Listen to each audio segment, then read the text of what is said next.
আরে বাঙালিদের happy new year! না, না এটা বললে চলবে না। শুভ নববর্ষ সবাইকে পয়লা বৈশাখ ১৪৩২। ক্যাফেটা খুব সুন্দর করে সাজিয়েছি। আর এদিকে পয়লা বৈশাখের দিন সন্ধ্যাবেলা আমিও সুন্দর করে রেডি হয়ে গেছি।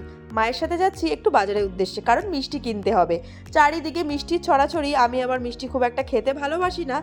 বাট আজকের দিনে মিষ্টি খাওয়ার লোভটা সামলানো গেল না। একটা কালো মিষ্টি খেয়ে নিলাম। মিষ্টি-টিষ্টি খেয়ে এদিকে দেখো, আমার বুনুর এখনো রেডি হওয়া হলো না। কতক্ষণ যে সময় লাগাবে এই মেয়েটা।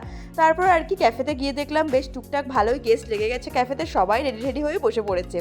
আর বুনু আর আমি ভাবছি যে পয়লা বৈশাখের দিন কিছু একটা না খেলে না গেলে তো হয় না। তো আমি আর বুনু স্কুটি নিয়ে চলে গেছিলাম বাজারের উদ্দেশ্যে। ওখানে গিয়ে একটা খাবারের জায়গা থেকে কিছু খাবার অর্ডার করে দিয়েছি।